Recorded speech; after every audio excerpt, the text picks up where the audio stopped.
Hi guys, and welcome to this latest edition of Between the Grooves, the vinyl collection. So this year we're going to look at 1985, very important year. I'm going to start with maybe a slightly surprising one. I've talked about the Police previously and how much of a big fan I was of the Police. Number of albums, including Zenyatta Mondatta and Ghost in the Machine in particular, favourites. So in 1985, frontman Sting leaves Police, or rather, the Police split up and Sting goes his separate ways, and he comes out with an album with the curious title, The Dream of the Blue Turtles. And I do want to talk about this album because, although I have to say, after this album, my interest in Sting, to be honest, did wane. It was put to the test somewhat, but I actually really like this album. It's quite experimental. It's very different to the Police, which is only right, I guess, if an artist who's going out solo, they don't want to repeat what they've previously done. So this is the first studio album by Sting after leaving the Police, recorded in Montserrat, and featured a number of prominent jazz musicians on the album. So there's a lot of wind instruments on this album, which was quite unusual. It's not as rocky or as aggressive as Police album. It's actually quite laid back in a lot of places and quite sort of mellow. It's got lovely sort of arrangements on it. I think it's the first track on the album I particularly like, which is If You Love Someone, Set Them Free. Became a top 10 hit. Really nicely orchestrated and arranged piece. Fairly upbeat, to be honest. It's got kind of a dancey, almost sort of reggae kind of rhythm to it, not surprisingly, I suppose, in that sense. But there are some really great tracks on this. I particularly like the song Fortress, which really sort of builds, which is the final song on the album. Well worth a listen. Other single that was released from this was Russians, which contains the lines, I hope the Russians love their children too, which is kind of a sort of commentary on sort of the post-Cold War and the threat of obviously the Soviet Union being out of the way, but Russia coming back into power, and basically saying, look, it was quite an optimistic song, really, basically saying, that if the Russians love their children as we do, then maybe there's kind of hope. Moon Over Bourbon Street as well is a song. Now, this is one of the reasons why I kind of looked at this album in the first place, out of curiosity, because it was Sting from the Police as well. But I was actually a really big fan of the Anne Rice books, the Vampire Chronicles, the first book of which being Interview with a Vampire. You may have seen the film starring the questionable casting of Tom Cruise as the vampire Lestat. That aside, pretty good film. And the adaptation that's been recently on the TV. I can't remember which streaming service it was. But Moon Over Bourbon Street is actually based on the book Interview with a Vampire. So I was kind of intrigued as to see what Sting would come up with, and it's a lovely track, actually. Quite a mellow, moody sort of track. But this is actually well worth listening. I do dig it out occasionally, still give it a bit of a turn. I like it. Sting, The Dream of the Blue Turtles, first one from 1985. Now, my next choice here. So, what can I say about this album? Really, really important album to me. I was a massive fan of this band from earlier albums through, but this is where my sort of absolute love affair of this album really sort of kicked off, as it were. So much so I've got a few versions of this album. So 1985, Marillion released probably their seminal album, Misplaced Childhood.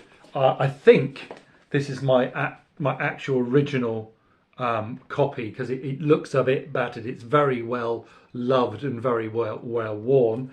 And then I got a slightly more pristine copy of it over time, and then eventually I got the re-released, remixed box set version of Misplaced Childhood. So I'll come back to in a moment.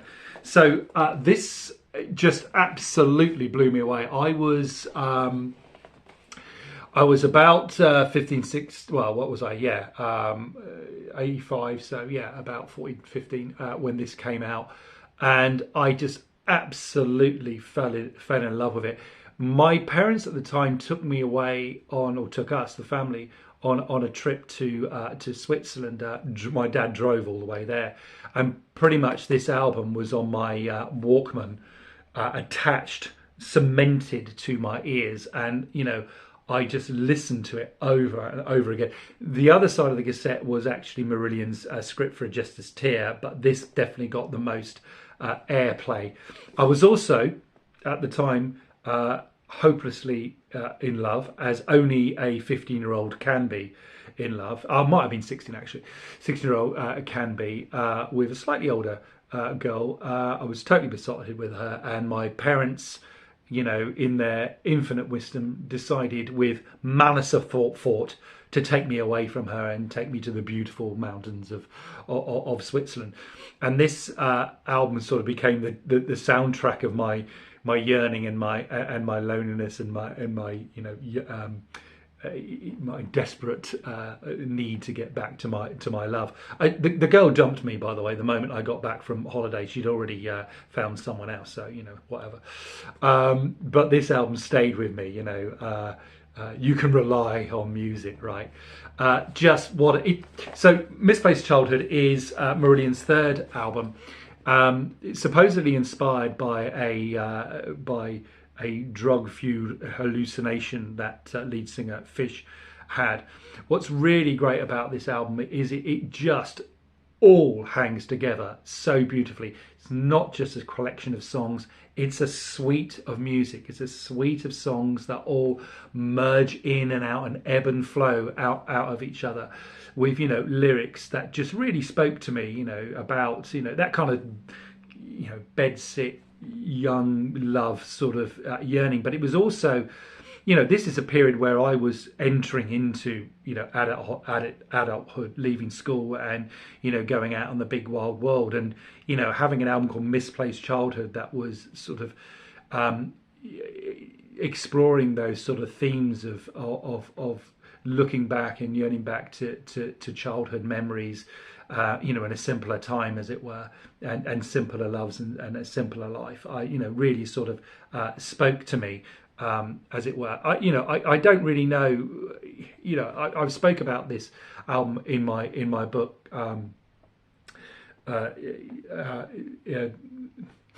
Between the Grooves, I've got the name of my own book. Between the Grooves, still available on Amazon. So much, it's a really important album to me. It's probably in my top 3 albums of all time. Really like this box set. You've got this lovely sort of full page booklet that just goes into sort of full details of the album, the recording of the album. Again, the great artwork by Wilkinson there, with the young lad, and this it has, I think, four vinyls in here, 2 of which are I think live recordings as well. But if I was going to say listen to a Marillion album, it's going to be Misplaced Childhood, and and I think they certainly pulled away here, although they've begun to do it, I think, on Fugazi, from this sort of observation or possibly criticism of sounding like a Genesis rehash. I dispute that. I think Marillion absolutely have their own sound, right from the beginning. To be honest, I think they there were flashes and certainly inspirations of early Genesis stuff, but I think they did have their own sound. They did have their own identity, and absolutely in Misplaced Childhood, do we get that? Never get tired of this album. Absolute banger. Certainly in my, as I say, my top favourite albums of all time. So give it a listen. Check out Misplaced Childhood by Marillion. So back in just before that period of time, even though this album came out the same year, I was just after that period of time, I first met my now wife Kate. So me and Kate have known each other since we were about 15 to 16. And we just used to sort of hang out, and majority of what we did was just listen to music. We absolutely, we bonded over music, and I think maybe, I don't know, Kate might agree with this, that I probably had the monopoly on introducing her to music. It was very important that she liked the music that I liked, so I would have been playing King Crimson and probably BB King and what have you. I know we both love Marillion and Dire Straits as well, which we've kind of talked about. But the album that Kate introduced me to was an album by The Damned, their 6th studio album, the first one without the original member Captain Sensible. This is Phantasmagoria, with the lead single on here, which was Grimly Fiendish, which I absolutely loved. They also they're a punk band, post-punk band. First couple of albums were absolutely in that vein. This album, certainly, they were starting to really sort of reach a bit further on their sound. It is a very, just look at the cover, right? It is a very gothic sounding album. It is, dare I say, quite proggy in places. Keyboards certainly take a little bit more of a featured spot in this album, but I just thought it was a really atmospheric album. I love the cover of it, and we would hang out and kind of listen to this with Kate, as I said. And as I said, it did mark a sort of a transition from that kind of more punky sound to a more progressive sound. The single Grimly Fiendish actually, I think it got into at least the top 25 singles. Very atmospheric in style, and as I said, features sort of prominent keyboards on this album. Love this album. I was trying to remember the name of the single that I think was released that didn't make the album, which I absolutely loved. Again, it's gone, because I'm talking to you, it's gone completely out of my head. I will remember it. But yeah, great song, and it's got a really a lovely extended piece called Trojans at the end of this album as well. That's well worth listening to. So yeah, The Damned, Phantasmagoria. Thank you to Kate for introducing me to that. Around about the same time, we started to explore, going out to sort of nightclubs and what have you. And I started, because I wasn't interested in going to your discos where all the casuals hung out. Casuals is a term that we rockers tended to use to refer to those sort of smartly dressed, sort of Pringle wearing squares. We call them casuals, that kind of listen to Sade and mainly sort of chart music, and went out to the nightclubs. We were from the alternative scene, so there was an alternative night that sprung up in a nightclub called the Majestic, and Majestic's been around in Reading. It'd been around for years as from the 70s. And if you see the film by Ricky Gervais called Cemetery Junction, the Majestic nightclub is actually featured. There is actually a scene in the Majestic nightclub in that film. I think it changed its name to Washington Heights after a while, and then RG1, I think. But when we went there, it was called the Majestic, and it was dark, and it was sweaty, and it was smelly, and it was absolutely bloody brilliant. We absolutely loved the alternative night, and the album that kind of sprung out for me from going to those alternative clubs was the second album by The Cult, the album Love. And this kind of fused this sort of their post-punk sound with more psychedelic and rock influences. reached number 5 in the UK charts. There's the guys on the inside cover, old Ian Astbury there. Love this album. We have Nirvana on it, very atmospheric song. Love itself, the title track, Brother Wolf. I think that was Astbury sort of kind of being influenced by Native American culture. Sister Moon, Rain, absolutely wonderful song, Revolution, and the big one on this was She Sells Sanctuary, which was just an absolute floor filler down in the Majestic. We loved listening to that song and jumping about to it. Wrecking, we used to call it, kind of, which was a strange kind of little dance that we did. Love the Cult. Don't have all their stuff on vinyl. I've got a couple of their albums, later ones, which went certainly more down the rock path, like Electric. But I think this is for me, it is the Cult album. Absolute stonker of an album, great floor filler at the alternative clubs, and certainly cemented the Cult as you know, leaders in that sort of alternative gothic kind of fashion. There's another album that I wanted to talk about, but I haven't got it out, so excuse me. Okay, I'm back. So this one is the 5th album from Talking of Kate, so I had to mention it again. This is the period that I first met Kate, and we kind of first dated. This is the 5th studio album from Dire Straits. Probably best known for the song Money for Nothing, which was a massive hit on MTV. Probably due to the video, actually. At the time you look at it now, it looks absolutely, you know, really dated with little sort of animations of sort of blocked people. But it was kind of really cutting edge at the time. It's sort of the guys working in that field, the artists working that field, you know, were kind of cutting edge, as it were. But this, Money for Nothing, great track, great guitar riff again in Money for Nothing. Probably, to be fair, was probably played to death at the time, but you know, it is a great number. And also the track Walk of Life came from here. It's one of the first albums that was recorded digitally, and it became one of the best-selling albums of the 1980s, winning Grammy Awards, including Best Engineered Album. Now, I think because of that fact, this was a really big selling album on CD. So CDs had started really to make a dent by this point. They'd been around a little while longer, but people were still hanging on to the vinyl. You know, wish we had.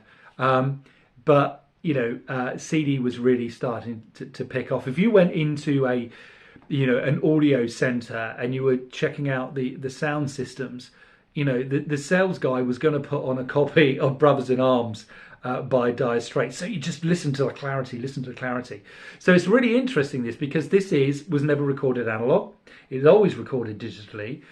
So even the vinyl versions were, you know, from digital recordings. But I never owned this on vinyl. I went straight to the CD because I probably against. I don't know. I held out for quite a while buying CDs, but eventually my then wife bought me a CD player, and I went out and I hadn't owned it, so I went out and bought Brothers in Arms on CD. It's one of the first CDs I actually bought. But then, obviously, a little while ago, when I started to build back the vinyl collection, I went back and bought the vinyl copy.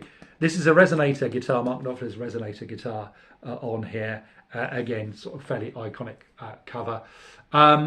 So yeah, it's got a couple of great tracks. So Far Away, I think, might have been a single as well. Nice little bouncy track on there. Money for Nothing, Walk of Life.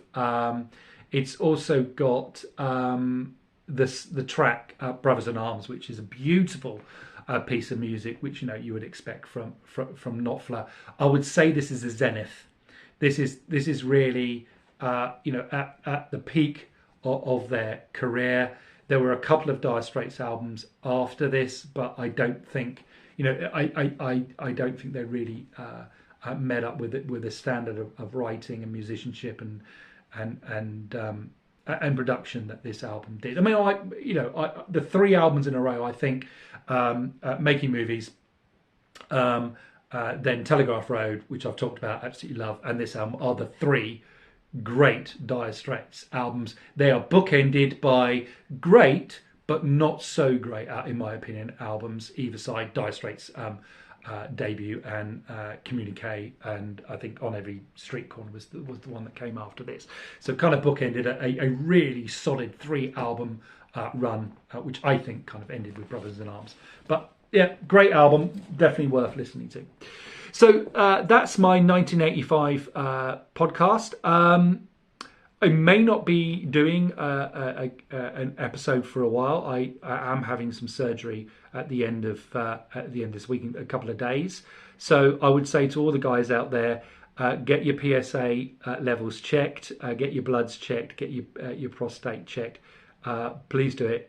It saves lives. I'm going to be absolutely fine, and I will see you on the other end. So, as always, be good, be kind, be truthful, and be free.